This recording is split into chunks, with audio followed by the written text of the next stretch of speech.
Ladies and gentlemen, this is Joe's Classic Video Games back with another cool jukebox repair video for you today.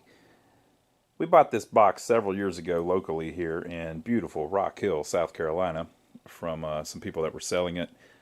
We're kind of suckers for jukeboxes. If I see a good deal on one, I pick them up all the time because they're all so cool, man.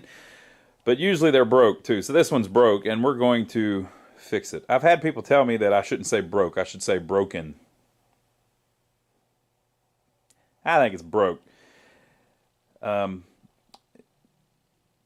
we bought it, it's kind of the same story you get a lot of times. People will say, oh, everything works except for blah, blah, blah. Fill in the blank. So the fill in the blank was except for the arm that grabs the record is broken off. So the gripper arm is completely missing from this machine. This is a Rowe AMI. I believe it's an MM2. We'll look here in a minute. The gripper arm's been completely broken off. You can see a little piece of it left there, but it's gone. So they had saved, God bless them, the original arm.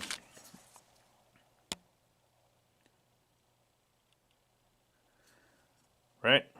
So, whenever we first got it, I thought, you know what, while I'm thinking about it, I ought to order that. So I ordered one,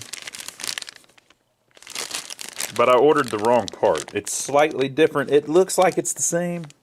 And I looked at the pictures. Boy, it looks the same. That's not the same. So when it came in, it was the wrong one. And I thought, let me keep looking. I looked and I looked and I looked and I looked and I looked. And finally I found this.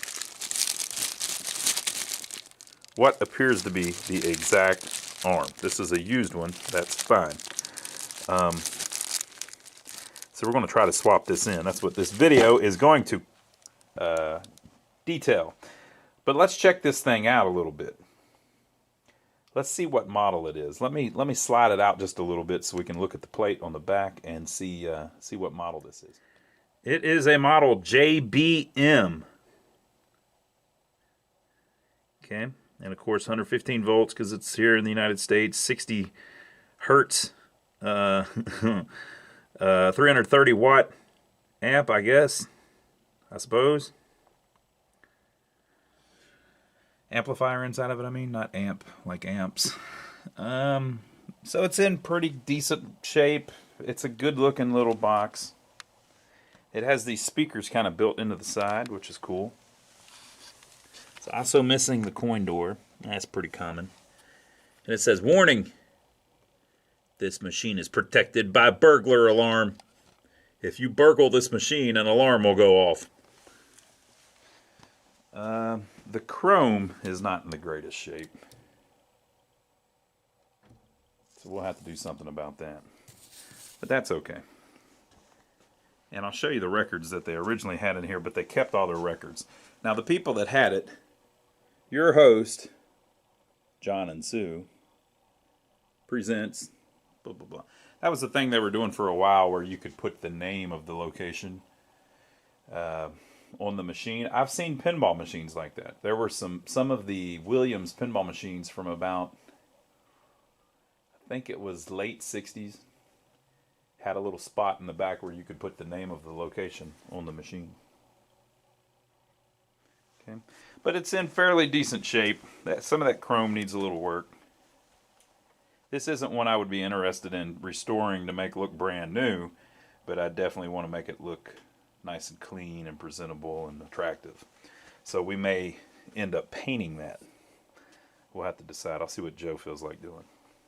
Okay. So there's some kind of torsion system to hold up the door, but it doesn't really work all that great. So maybe I'll maybe look into see how that is supposed to happen. It's a F25 T12 bulb, it looks like. Sometimes those are 33-inch bulbs. It looks like that might be correct. Kind of a weird one, like an appliance bulb, they call it. But that arm being broken, it's going to cause us some problems. So there is some kind of thing here. I wonder if there's any kind of movement behind these. There may be like a light show of some sort that goes on. I don't know if there's any lights behind there, but we'll figure all that out. Look, I've got some bare wires dangling here. And one of the things that I noticed is that the latch solenoid, or I think it's the latch solenoid, behind this keyboard is missing. But also some of the coin mechanism stuff is missing. So they were under the impression that the thing was still working, but I'm not trying to call them a liar. I'm just saying that sometimes people remember things differently than reality. But this is what we're kind of starting with here. So I'll read a few of these. I'll show you a few of these records that were in here. None of them are still in here. Right? This is all old school good stuff. The Platters, Smoke Gets in Your Eyes, and Harbor Lights, Twilight Time, and For the First Time, Elvis, Crying in the Chapel, I Believe in the Man in the Sky, Elvis, Are You Lonesome Tonight, Elvis, Love Me Tender, Heartbreak Hotel, Hey Paula by Paul and Paula, and then Hey Baby by Bruce Channel on the back. Little Richard, She's Got It, and the Heebie-Jeebies. Little Richard, Keep It Knockin', but You Can't Come In. Little Richard, Ready Teddy, and Rip It Up. Boy, they were rocking and rolling, weren't they? The Chordettes, Lollipop, and Mr. Sandman. I can see why they kept all these. Come on. I don't know either one of those. Oh, A Million to One, I believe I do know, actually. A Million to One. It's an old ballad. Dion, Abraham, Martin, and John. Sam Cooke, Another Saturday Night. The Big Bopper, Chantilly Lace, and the Big Bopper's Wedding. Palisades Park by Freddie Boom Boom Cannon. Way Down Yonder in New Orleans, too. Joey D and the Starliners, The Peppermint Twist. Well, they got a new dance, and it goes like this. If you don't know that one, you're missing it. Buddy Knox, Party Doll. Wow. The Diamonds, The Stroll. The Four Seasons, Sherry, and Walk Like a Man. Wow, this is like the best stuff ever. Jan and Dean, Surf City, written by the great Brian Wilson. You know that, right? Ride the Wild Surf. The Supreme, Stop in the Name of Love, and Back in My Arms Again. The Chantels, Maybe. I think those girls were like 16 when they recorded that. Crazy. The Bobettes, Mr. Lee.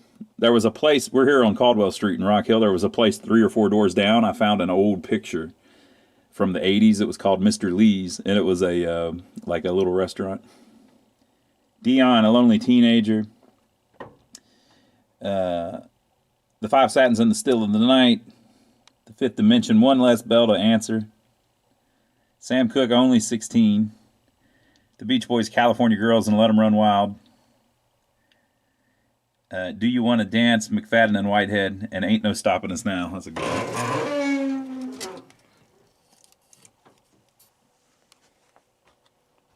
These I can't read as much. It's so dirty. The Four Seasons, Big Girls Don't Cry, and Candy Girl. Bob and Earl, Gee Whiz, I don't know that one. Every Beat of My Heart, don't know that one. The Drifters, There Goes My Baby, and Drip Drop. There's a Moon Out Tonight, the Capris. It's a famous one. Oh, I guess I could just wipe the dust off. Don't know that one. Barbara Lynn, You'll Lose a Good Thing. That's a good one. The Duke of Earl by Gene Chandler, I believe, did that one, right? And then D. Clark, Raindrops. Paul Anka, Put Your Head on My Shoulder. Lonely Boy, Puppy Love. Ricky Nelson, Hello Mary Lou. Mickey and Sylvia, Love is Strange. Ricky Nelson, Lonesome Town and Traveling Man. So it had some good stuff in it, people. But time has turned and they kept their records. So I don't know. It's kind of just teasing you reading through all those. But there you go. So you can see this thing has a good history to it. That was in their house, and they were having some good times with this. So let's see if there's any way we can get it to work again. I think the first thing I'll do is plug it up and see if anything happens. Why don't we just do that? And then if we can get it to kind of act right, I'll put that new bow in it. Okay, on the back of the box, there is a door down at the bottom that can open up. And this is the power, it appears, coming in to the amp. And then there is a connector here that comes from the amp over to this, which is looks like more of the amp basically. So I've unplugged all of that power because you want to be careful when you bring these up if they've just been sitting a long time. Old tube amps, you know, if you're running power through those when they've been sitting for 20, 25 years without being rebuilt, you can cause more damage than if you go through them and recap them before you have it do its thing. So I've unplugged the power to the amplifiers. There is a big old woofer in there too, maybe about a 10 it looks like. Okay, so I think we're ready to plug it in and just see if we get any kind of response from the coin mech or the selection buttons. Okay folks, so I've plugged it up and I'm getting nothing. If I hit the power switch, nothing. So I've actually got some schematics that I'm going to check out to make sure that I'm thinking about this properly. But I believe that the power goes up inside to like a junction box, they call it. So I've got some schematics. Let's check out the manual and see what it says. So it looks like that box is the one from 1964, and the Diplomat, it looks like, is the next year, the one from 1965. And I actually have a Diplomat manual, and it looks like a lot of it is similar. So it's got this junction box. So our wire comes in from the wall. There's 4 receptacles, it says. There's a fuse. There is a power switch on the back. Of course, I hit the power switch, nothing happened. You're basically turning on the transformer with the power switch. Okay. So we got a bunch of stuff here going on. So I got to check through some of this and just see if I'm even getting power into this junction box. It could just be something as simple as the plug on the cable is screwed up. It's been replaced by somebody. So I'll look at that, and I got to make sure that I'm getting 120 volts on these receptacles here on the jukebox. I mean, on the junction box inside the cabinet. Well, it's technical issues, people. I had the breaker turned off on the cord going. I should have known that. I never plug things in over here. Okay, so it lights right up. Let's see if we can get it to select anything. What do you think? Yeah, see, I don't know how it's going to latch without the... I don't understand how they're doing this, because these aren't going to... You have to hit both of them at the same time.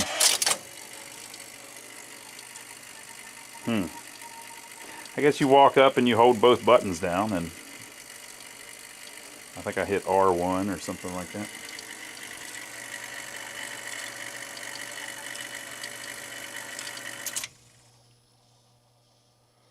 Yeah, it went all the way around. It did not try to play anything.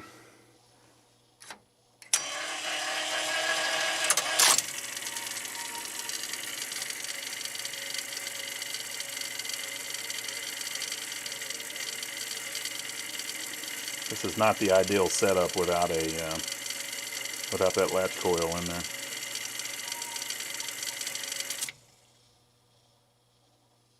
Let's try that again. I may be letting go of it too soon.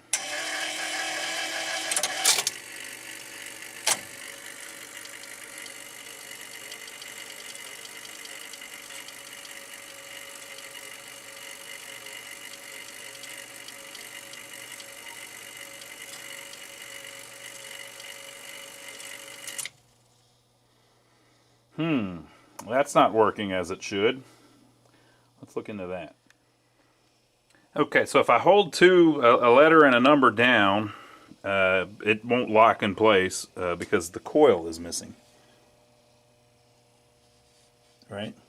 Now, why did they do that? It's because that coil, some of these coils will burn up if it's left energized for a long time, so we'll have to figure out a better way to do that. But if you hold down both buttons, it spins around and selects here, and then the carriage starts moving around, right? but it looks like it's never writing in like they do on rock-olas. It's never selecting the actual selection that you just made.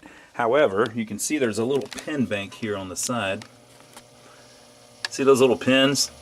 Well, there is an arm that rotates. See that coil down there? And it knocks in the little pin of whichever song has been requested. So I just pushed a couple of them in with my finger, and whenever you pick one then and it starts turning around, it finds them. So what it's doing is it's not writing it in. So it's actually playing one right now. If I hang it up,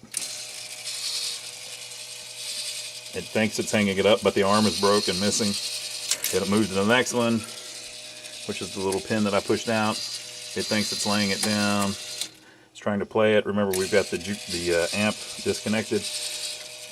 Let's see if it plays the 2 or 3 that I've selected.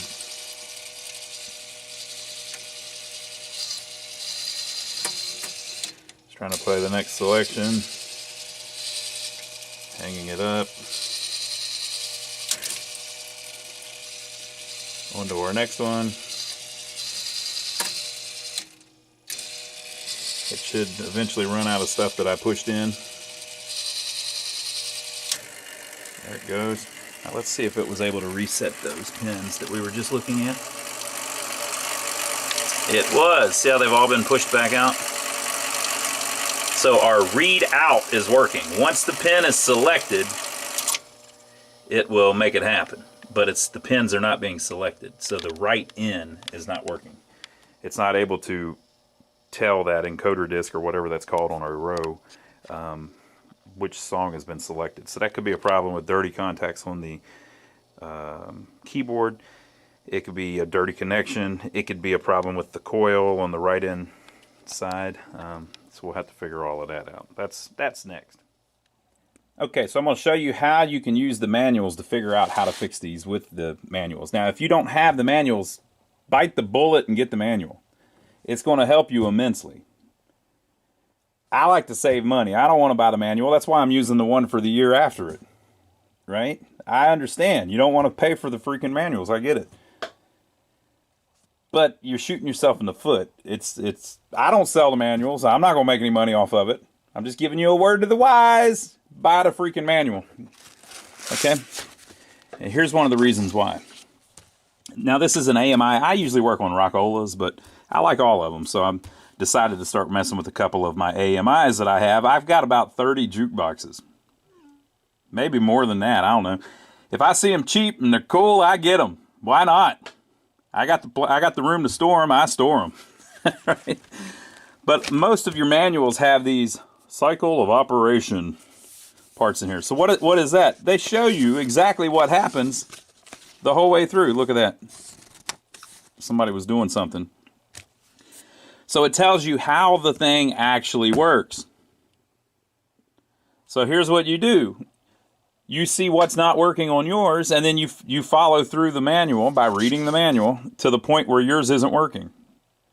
And then you check what it's talking about, and that's how you fix it. So 1, standby. Machine is plugged in, mechanism service switch is on, the amplifier mute relay, the amplifier power supply, and the tube filaments are the only things operating. The amplifier mute relay keeps the amplifier quiet during the record transfer cycle. So it's showing you, okay, there's power coming in, right? There's just a little bit of stuff going on, and it's showing you what's happening here, okay? So it's in standby, okay? And then it goes to customer inserts a dime. When the dime trips the 10-cent coin switch, both the fixed credit stop coil and the credit coil, which are in the credit unit, are energized. The credit wiper arm advances 1 step. Well, it looks like mine's been rigged up so that the credit wiper arm never goes back, right? I think that's what's going on. So it shows you here that, you know, a dime goes in, hits that little switch, which connects power through the credit coil and the credit step coil, etc., etc., etc. And then what happens? The dime falls off the switch. So that's not getting power anymore. Credit established. When the credit wiper arm advances, the 10-cent credit ring is connected to the 30-volt ring. So the little wiper moves in the credit unit, and it connects a couple things. It connects the 10-cent credit ring to the 30-volt ring, And the standard price light ring is connected to the common ring, so the common's ground, so it lights up the standard price light. The 10-cent credit ring turns on the select, pulse, and latch relay R1 in the selector. Okay. The 10-cent credit ring turns on the select, pulse, and latch relay R1 in the selector. Contacts 7 and 8 on R1 energize the latch coil. That's what's missing on ours. When the latch coil is pulled in, the push buttons will latch when they are depressed. See, mine's not doing that because I don't have that. So if I hit A, it comes right back up. If that latch coil was in, it pulls in, it moves a bar so that whenever you hit A, it stays down. The only way to get that to pop back up is once that latch coil lets loose, it'll let that pop back up, right?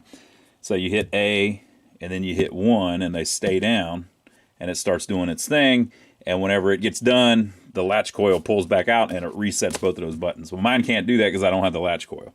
But for what we're doing now, we don't necessarily use it to test it. We just have to hold both of our buttons down at the same time, which is a lot easier for me to do when I'm not holding a camera in one hand. So I'm making it look like it's a big deal, but if you're standing there in front of it and you hit A and 1 and just hold it down until you stop hearing the thing move, it works, right? But it's not optimal. I kind of want it to go back how it was. Okay.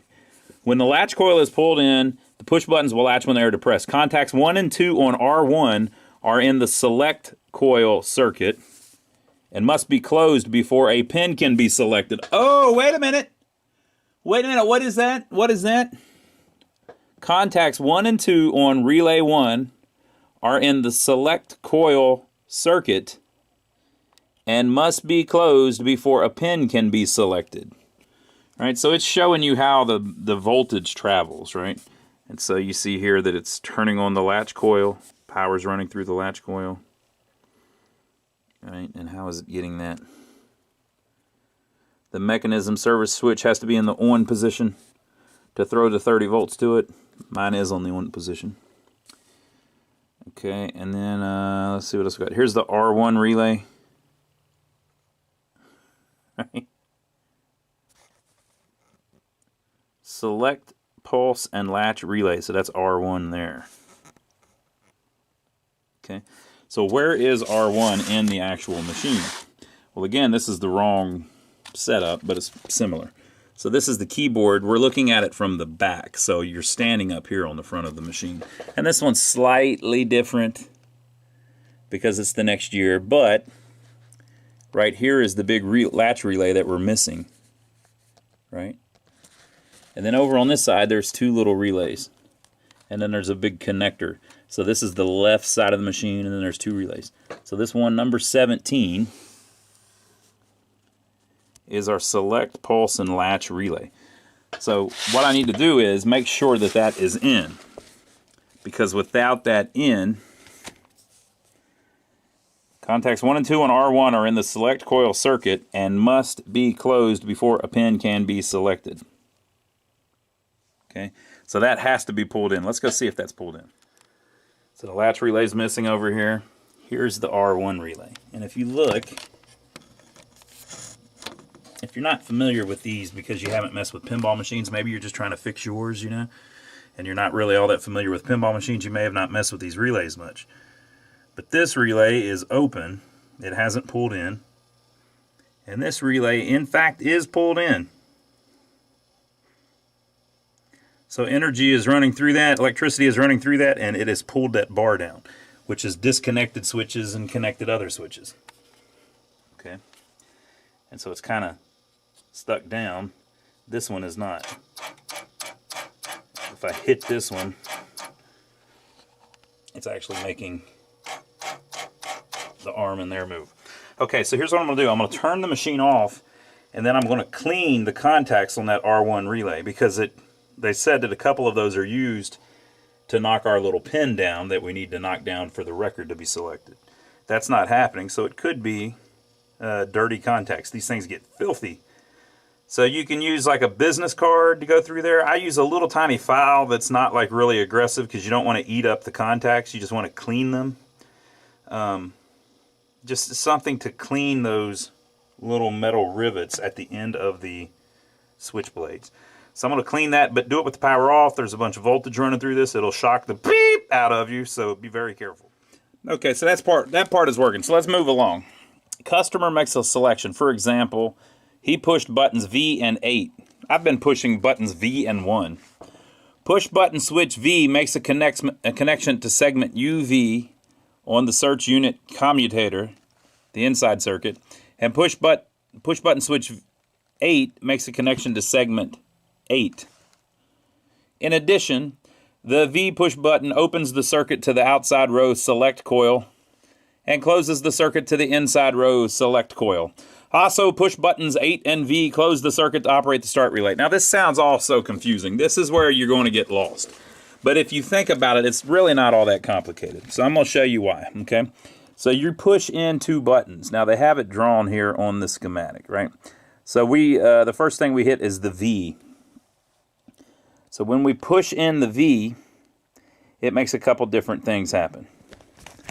One of the contacts in there, whenever you push that button down, there's like 2 or 3 little blades that slide and basically change where this metal is touching this metal instead of this metal touching this metal. It slides the connections around. When you push V, it moves a little lever in there with a bunch of little blades on it, and it slides along a switch. Okay? It's a vertical switch. So normally, if you're not pressing V, that little line there is connected to U, like U is connected to T, like T is connected to S, right? So all of those are connected together. But you pushed it in, so you moved that little wire, or the little blade inside, over to this line. Okay, so now the power that comes down through this whatever is now connected to this wire. So you have connected this wire to this wire, okay? So let's say that you pressed L instead. Well, you would connect this wire through all of these that are closed to this wire. V is just the easiest one because it's right at the end, so it looks like it's made that way. But like if you pressed B, right, it would connect this top wire all the way down through all of these that would be closed to this wire. So it's very important that all of the connections in the selector unit on the keyboard be real clean. Because if I hit B, it's not going to work if B is not properly connected to C, C to D, D to E, E to F, all the way through. So if one of those is dirty, that connection is broke and that won't work. So dirt on the keyboard is a big problem. Luckily, you can clean that pretty good with contact cleaner. You can literally spray it in there and just push the buttons a bunch and it'll clean it up. So we're going to try that here in a minute. So that's one thing that it's doing. But at the same time, there's other contacts on it, right? So this V, let me show you on this one, since they don't have the stuff drawn on it. So when you press it, it connects that, and then it also connects this over here. Now, normally this would be connected up this way to what it says is the outside coil, the outside row select coil. It's a little blurry, right? But since you pushed it, now the power is connected over to this line, which says the inside row select coil. Now, why would it do that? Well, if you look, there's only one on every other one. So if you press V, it does that. Now, what happens if you press U? That doesn't transfer, which means that all of these stay connected. So it's still connected to the outside row select coil. So certain letters, every other letter wants to use the inside row select coil, and every other letter wants to use the outside row select coil. That's how they choose. That's how they determine if on, say this one, it says A and B. That's what that one line, that one spot on the little disc that moves around. That's how they determine the difference. Depending on which button's pressed, it fires one coil to knock in a pin, or the other coil to knock in a pin. And as that thing spins around that disc, they have it all lined up and everything. These things are works of art, where it's either going to hit the A side or the B side. Or in our case, the U side or the V side. So let me show you a little bit in the machine so it makes a little more sense. Okay, so there's this little wheel in there that turns around to hit those pins. And if I hit this little relay here, I can get it to spin around, and you can kind of see. So it goes around, it eventually finds where it's supposed to be, and then that little plunger is supposed to pull in, and, you know, bam, that little plunger right there is supposed to, bam, hit the pin. And there's two of them. So there's one for the outside row, I believe that's that one, and one for the inside row, that one. Right? And it spins around until it finds where it's supposed to be. When it gets to the right spot on this circuit board, the wires on this circuit board connect through to those coils, and when it gets to just the right spot, bam, it fires.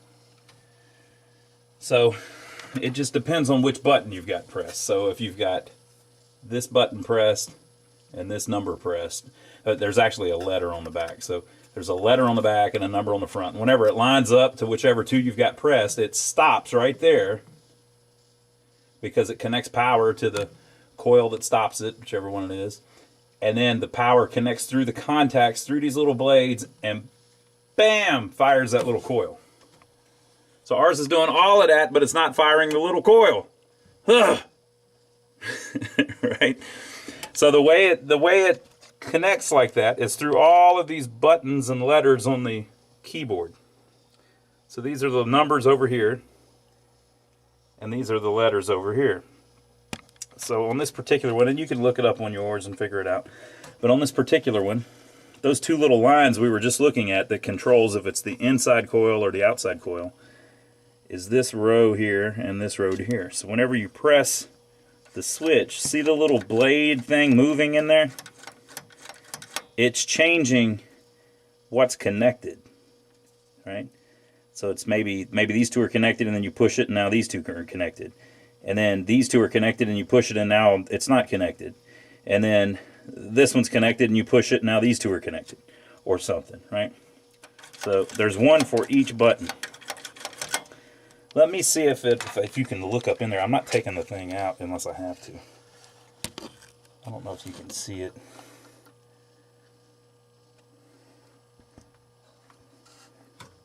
I guess you can see some of it. So there's like a little lever that moves. And it's moving these little blades through these contacts on the top. And depending on where it moves, it connects different little metal things together. So whenever we're looking at that one where it connects power over, that's right here. So this is kind of hard to understand, but if I push in the first one, V, okay, I just connected this power to this line by pushing that in. But since I did that, it no longer jumps across to this T over here. So it's no longer connected through T and through this, and you see it jumps every two. And then down at the end, it connects out to a wire. So that's the one coil on the one side. The other one's the one coil on the other side.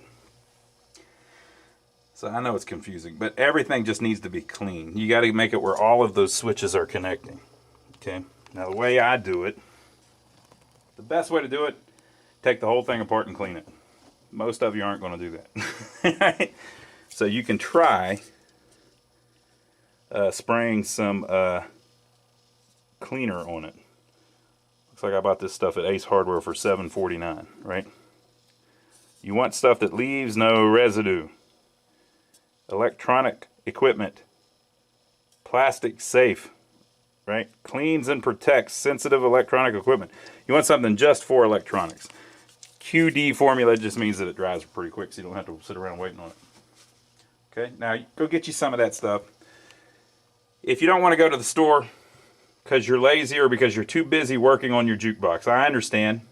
You can go to our website. Go to lionsarcade.com. I've got a link to it up on my website. If you click it, you can buy it on Amazon inexpensively, the stuff that we use, and it gives me a tip. So it gives me like 20 cents if you buy it. So we appreciate everybody that does that. On our website, lionsarcade.com, we've got a whole bunch of our supplies and parts and stuff that we use in our videos. Go check it out. Okay, so I'm going to spray that stuff. And what you do is you spray it on one of them. Now turn it off when you do it, but you spray it on one of them, and then you push that freaking button. And what you're doing is with friction, you're moving the contact across the blades and cleaning it up.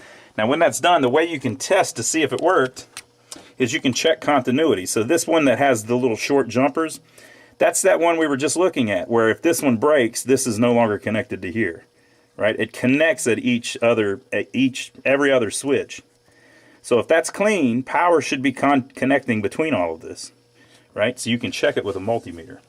So once you get it where they're all clean, and you can check resistance from here all the way down that line to there, all of those switches are clean.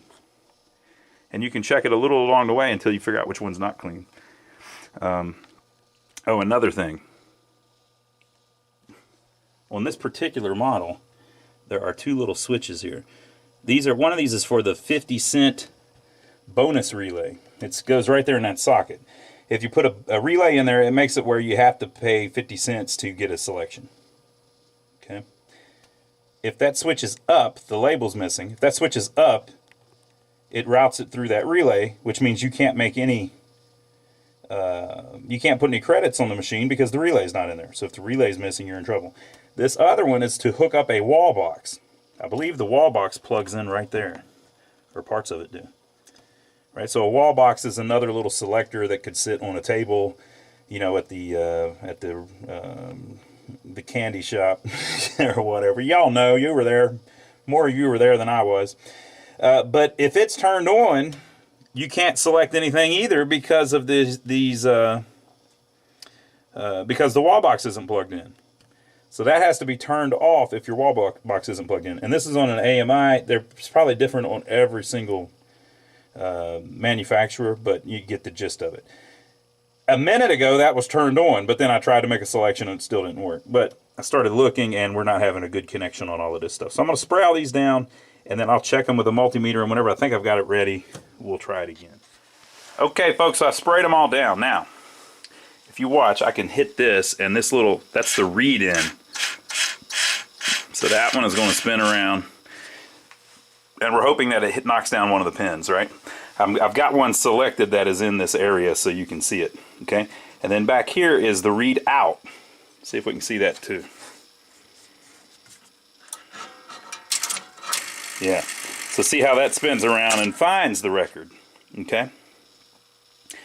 So once the pin gets knocked in, if it gets knocked in, that will spin around and find the pin and then play the record.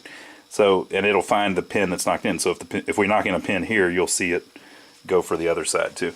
So it appears that the whole problem was dirty contacts on the keyboard.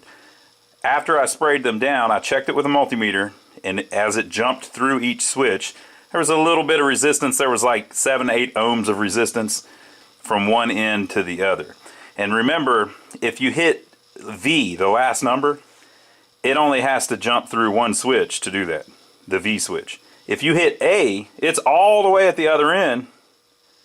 It's got to go through every one of those switches. So it's got to go through V, U, T, S, R, Q, P, N, M, L, K, J, H, G, F, E, D, C, B, and then A, right? So it's harder. It would be easy to get this screwed up where the letters at the end work, but the letters at the front don't. Okay. And it seems like B, D, G, H, K, M, P, R, and T, or I got that all wrong. Anyway, it seems like the other ones don't actually need to do that because they run through the other side. So anyway, you saw it on the schematics. All right, so we're going to try one. So I'm going to try A8. Hopefully that will fire and hit the pin, and then it will spin around and find it. Okay. Did it get it? I couldn't tell. It got it. And so that, keep watching. Okay, did you see it move? That was it resetting the pin. Okay, so I'll do it one more time where you can see it a little better by watching the whole thing. Okay, so it's in the middle of playing. We'll hang it up.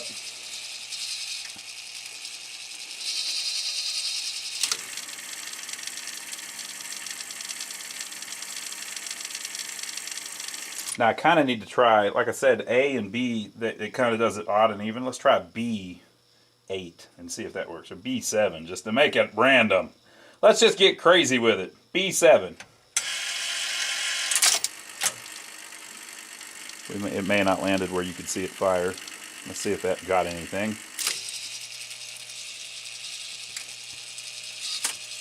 Sure enough, it is on B7. According to the rack back here. There's little letters and it says B7. Alright, so if you have problems with your selector, clean your keyboard. Okay, so I'm going to show you why that worked when we clean those switches. Okay, so let's keep reading through and see what it does next. Because by this point all we've done is we connected the buttons. Okay, and so the buttons close the circuit to operate the start relay, which is R5. Okay. When R5 pulls in, contacts 1 and 2 on R5 turn on the search unit motor, which drives the search wipers and select coils. So the select coils are where what wasn't working. Contacts 3 and 4 connect the common side of the number push button switches to the hot side of the selection circuit. Okay. So this is our common. This is ground down here, and so it's connected through S2, through this relay, all the way up through here, blah blah blah blah, and then down through the numbers to whichever number is pressed, over to here, which gives power to this side, which energizes the start relay. Okay, the start relay is energized through the side of all of the letters, through the one letter that's pressed to ground. Now why do they do it that way? They do it like that so that the start relay doesn't start unless a letter and a number is pushed down, because that's the only way it can get its voltage. But as you can see how they're normally, let me show you on a different one where it's not, they haven't scribbled over it so you can see it a little better.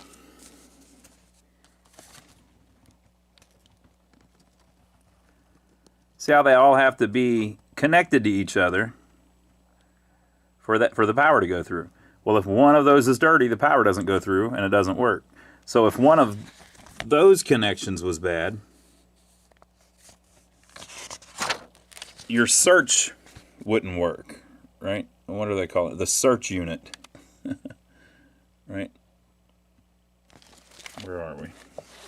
The search unit motor would never turn on because one of those is bad, so the power would just stop right there because there's not a good connection between those two. All right, moving right on. When the number search wiper, the outside circuit, runs onto segment 8, a circuit is completed to spray relay S1. The sprag tooth on S1 stops the rotation of the search wipers and select coils. Okay, so on that little circuit board on the front, let's find it here. Let's just find it so you can see what I'm talking about.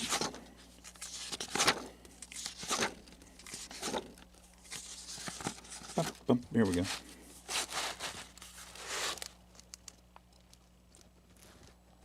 Okay, so there's the little circuit board that's looking at us on the front of the machine. There's also little printed circuits on the back of this board. So this little wheel that turns, there's another wheel on the back that's turning at the same time.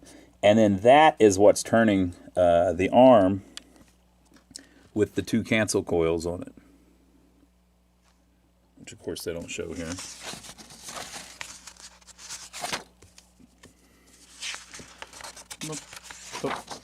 Here we go. Now we got it. Now we're cooking with butter. Okay. So this is spinning around. There's the one that's on the back. And and it is spinning. This is our arm. So we were wanting these coils to pull in and push a pin in, and we finally got it to work. Finally, after all of this time, right, we got it to work. Okay.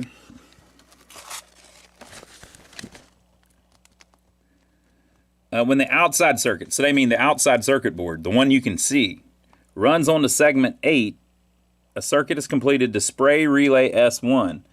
The sprag tooth on S1 stops the rotation of the search wipers and select coils. Okay. Let's see where it shows S1. Come on now. All right, we're getting there. It's number 7, which is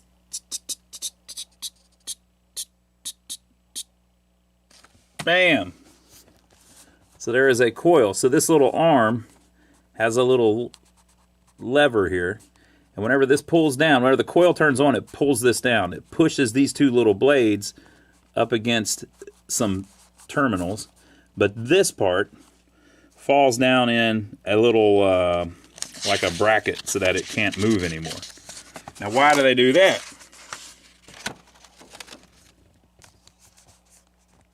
See the little holes? Why do they do that? It's so it stops right on that letter. Or that number, it's doing the number first, so it's going to number 8, right? So it turns around, and as soon as that wiper gets on number 8, well, now it has electricity flowing through the little circuit board, through that wiper, and it turns on that coil. And that coil instantly comes on, and that little hook goes right into this thing, and it won't turn anymore. Bam! It stops right there. Right? So let's see what's next. Boy, isn't this wonderful? Isn't this wonderful? A circuit is completed to spray relay S1. The sprag tooth on S1 stops the rotation of the search wipers and select coils. One set of contacts, 3 and 4, on S1 open and shut off the search unit motor. The other contacts, 1 and 2, on S1 close and turn on the search unit relay, R2. Okay. So it's showing you as it finds, you know, the one that it's looking for. Bam, it throws power through it. Comes down here. This has been connected. That's how it gets its ground, all of that good stuff. Okay, on to the next one. The search resumes. Now, why would the search resume when it just stopped? Because it found the number. It didn't find the letter yet. So it knows that you pressed 8, but it doesn't know if you pressed A, B, C, D, E, F, G, all of that. Search resumes. When R2 pulls in, one set of contacts, 11, 3, and 7, transfer the common side of the circuit from S1 to S2. Sprag 1 to Sprag 2, I think they call that, right? S1 returns to its normal condition, and S1 contacts 3 and 4 close, starting the search unit motor. Okay? The same motor, right? A second set of R2 contacts, 12, 4, and 8, transfers, establishing a holding circuit for R2 itself. A third set of R2 contacts, 9, 1, and 5, transfers the hot side of the selection circuit from the number push-button switches to the letter push-buttons. Okay, so we were all through here and all this, and we connected through here, but it's now switched over down to here. All right, we already looked at all that. Okay. Now this is on the inside circuit that you can't see that good. At the instant the letter wiper runs onto the U and V segment, so you pressed 8, right? You pressed V8. Onto the U and V segment, the sprag relay S2 is energized. So now they pull S2 in. So S2 is this one on this side. So the same thing. This relay pulls in and pulls this down. So now what's that do?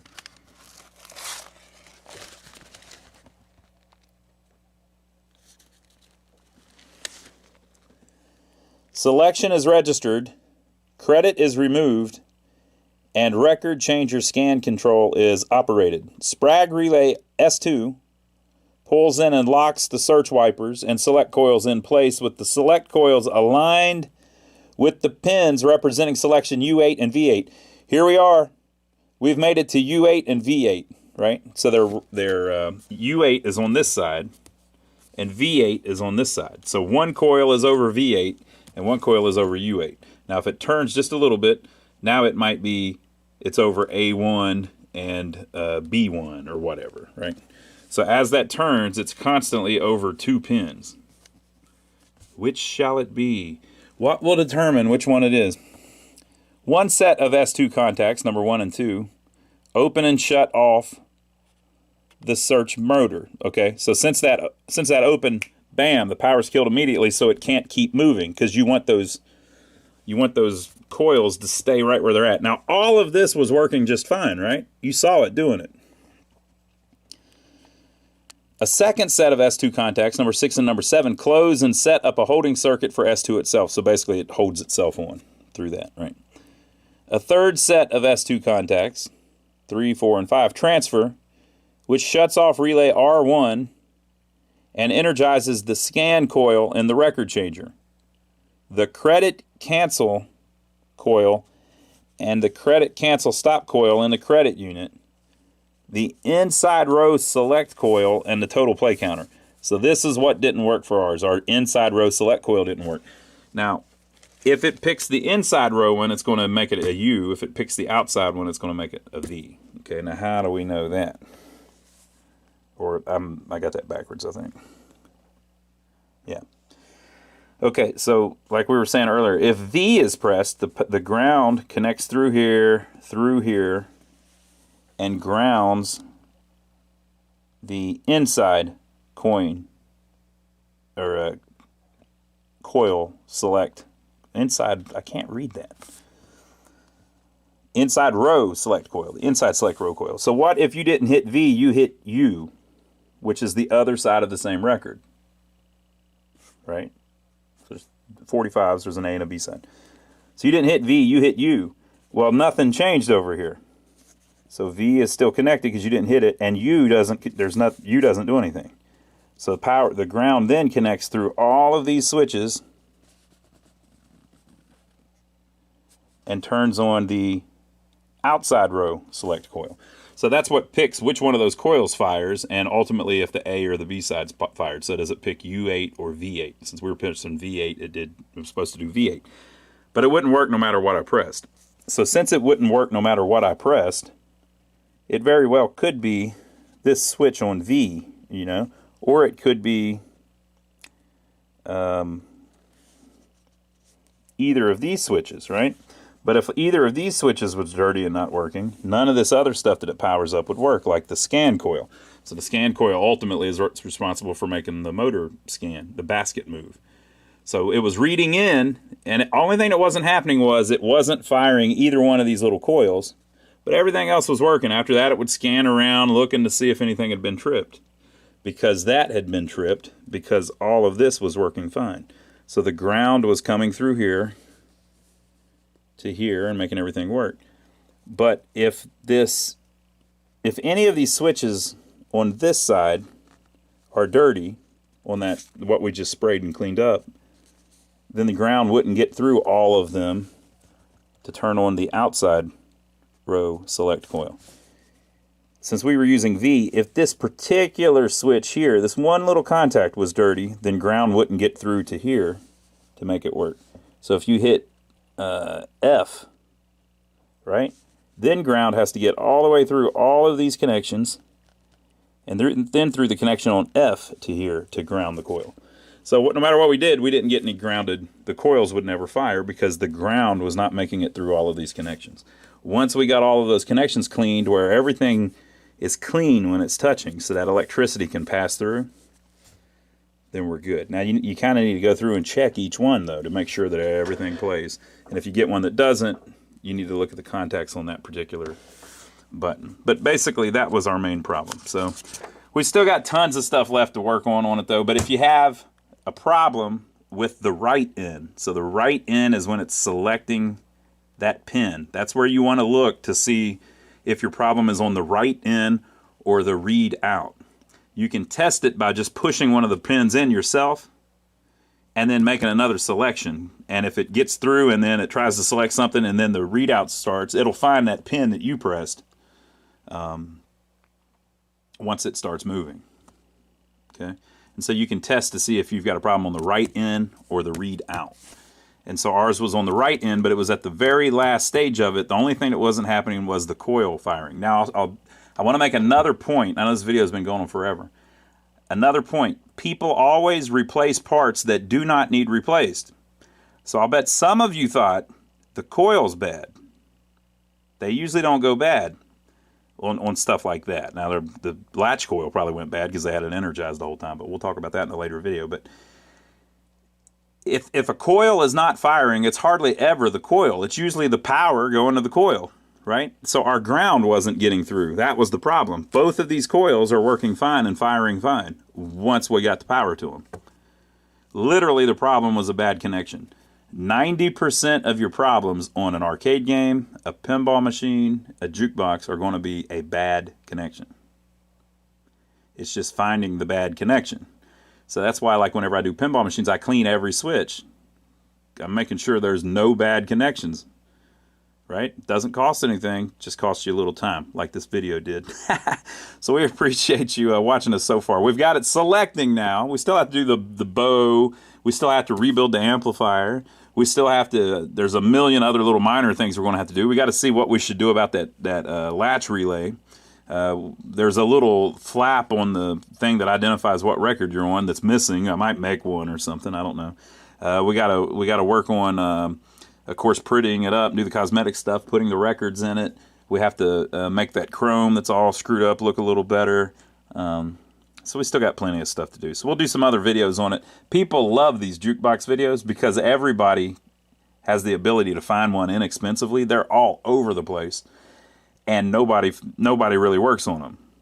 So we've had a lot of success with our videos on jukeboxes. So I wanted to do one on an AMI jukebox just to show where that even they can be fixed, AM can be fixed. There's snobs out there too that only like certain types of jukeboxes, and I say shame on you. Shame on you. That's not right.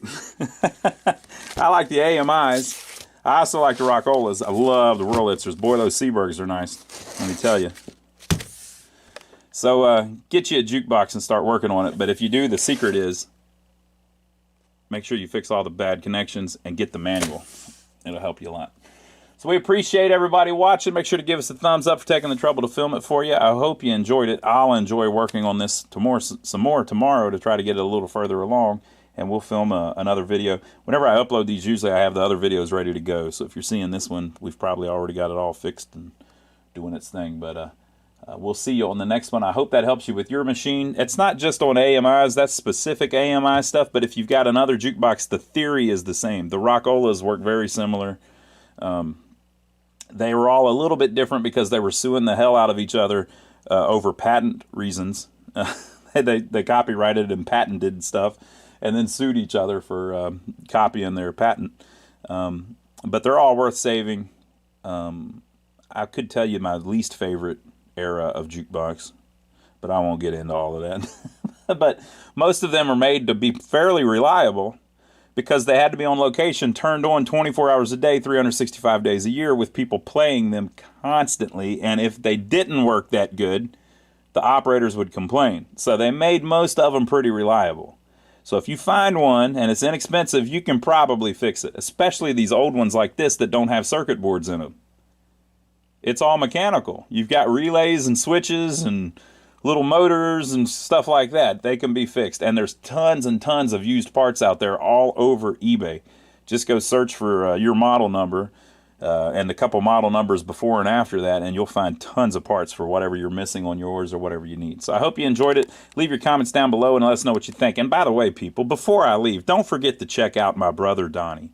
I have a brother. He has a channel here on YouTube, my brother Donnie. If you like watching us work on these old jukeboxes, pinball machines, arcade games. Lately I've been doing some clocks. I don't know if I uploaded any of those lately, but got some clock videos that I've been messing with. If you like that kind of stuff, my brother Donnie works on old vehicles, and he's got we've got a couple buildings in a small town near here that we're trying to fix up to rent out and kind of help revitalize the downtown area, fix them up and get them back to how they're supposed to be. So that's kind of fun. I'm usually over there on his channel with him filming stuff, and we will see you here or there or maybe everywhere.